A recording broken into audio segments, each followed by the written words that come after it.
Alright gang, Jesse here at EC Auto Repair. So I'm going to visit with y'all a little bit about Freon and the different kinds of Freon. So over here to the left, you can tell it's an older machine.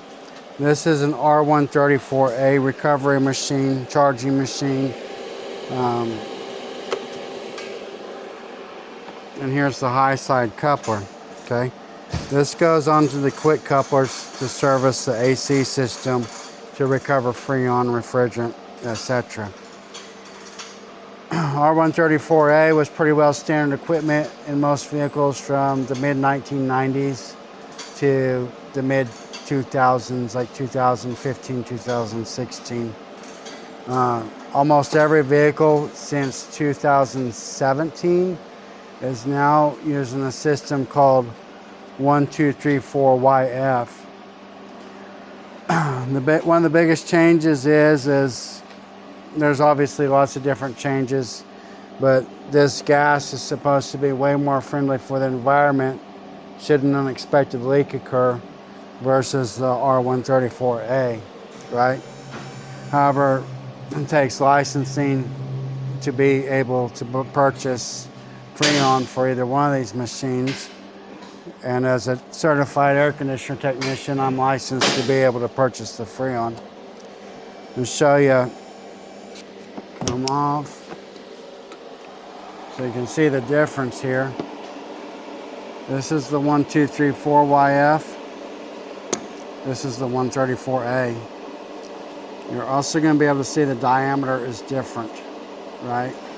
So you can buy little quick charge hoses and stuff like at a parts house. I've even seen them at Walmart where some people can try to charge their own refrigerant, and most of all those are actually the 134 connector, and then they go out to their car and their car's a 2017 or newer and they can't figure out why it won't go on.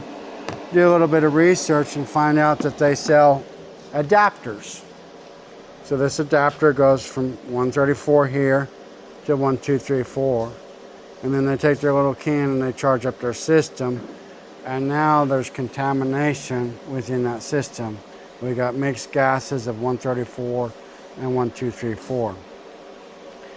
This very, very, very expensive recovery machine, it's a Snap-on machine. My Snap-on dealer told me a couple weeks ago that these have went up in price again this year. I paid north of $10,000 for this machine when I bought it. And they went up since then.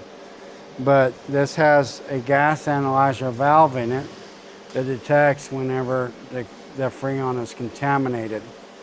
There's also a service wherever, how do we now dispose of Freon that's been contaminated, and all that just adds extra expense. So the long and the short of it is make 100% sure that if you are going to try to charge your air conditioner yourself, that you use the correct Freon so that it's not contaminated. And then if you do have to bring it into a shop for recovery, for repairs, for whatever, they don't discover whenever they hook up their machine that they got issues, and then there's added expense to what that recovery is going to look like, right? So difference between the connectors. So if your coupler does not go on, there's a reason. It's a different Freon. So don't be buying these adapters and then getting contamination. Just take it to a professional, let them recover it, let them charge it with the proper Freon. There is a difference in price, right? This Freon here, I haven't bought any yet this year, but the last time I bought some, it was $65 a pound. Whereas this Freon over here is about $30 a pound. So there is a difference. This is friendly for the environment. This is for vehicles 2017 and newer. Will they come out with a new Freon? Yeah, things always change. One thing about things is they won't be constant. Things will change. There's discussion about new Freon systems and new ways to cool.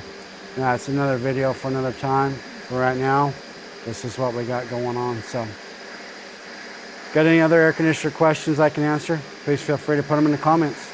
See you in the next video.